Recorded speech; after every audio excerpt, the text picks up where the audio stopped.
Hello everyone, and welcome to the lecture for implementation of selection sort. So let's get a brief overview again of what selection sort is. The selection sort improves on the bubble sort by making only one exchange for every pass through the list.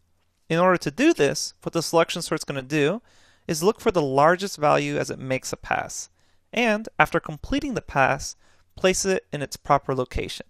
As with a bubble sort, after the first pass, the largest item is in the correct place. After the second pass, the next largest is in the place.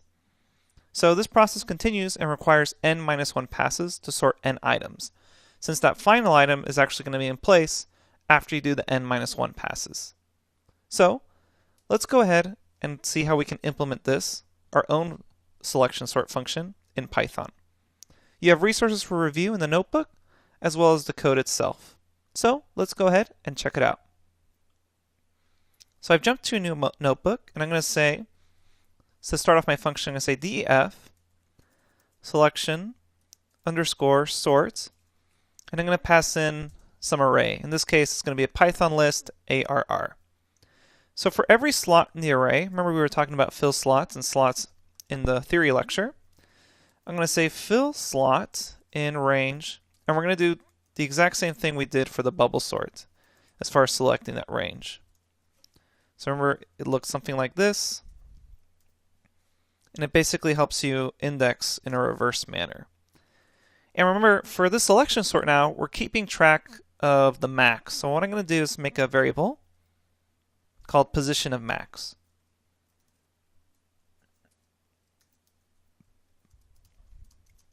And I'm going to set it equal to 0 so that it's at the first index essentially.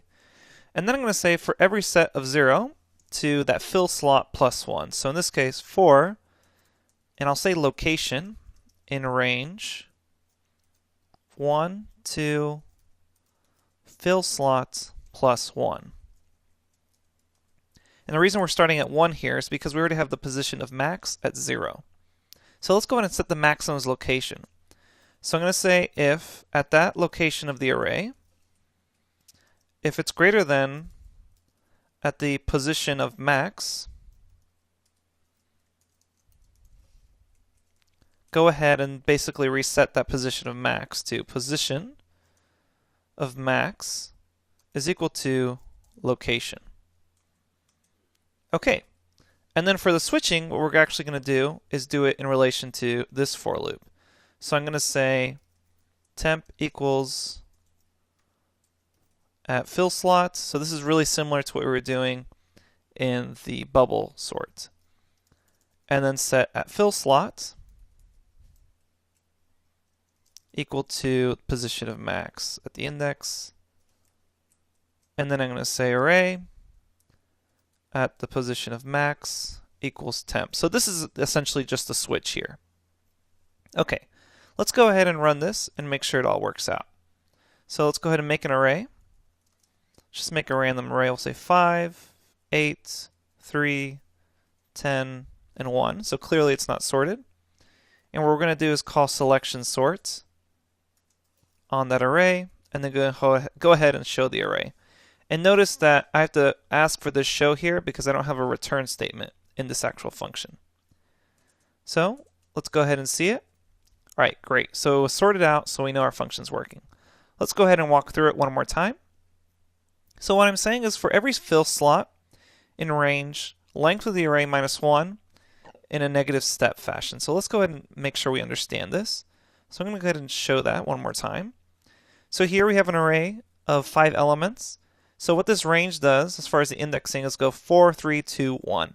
Essentially backwards through that array, right? So then I'm saying position of max equals 0. And then for the location index in range, from 1, since we're already considering position of max equals 0, all the way to that fill slot plus 1. So for instance, the first one is going to be up to 1 to 5. I'll say if at that location, that element of the array is greater than at the position of the max, reset the position of max location. Once that's done, if that we have that as true, we'll go ahead and start doing the switch. So I'll say a temporary variable is equal to at the fill slot location, then fill slot location element equals the element at the position of max, and then I reset the position of max indexed element to the temporary element. Okay, so that's all there is to it. You can go ahead and check out the notebook for explanations and resources for full explanations. There's the Wikipedia link and visualizing the algorithm explanations, as well as some pseudocode. So you can go ahead and check out also the real code that we just went over, as well as some comments there. And that's basically it. Okay, thanks everyone, and I will see you at the next lecture.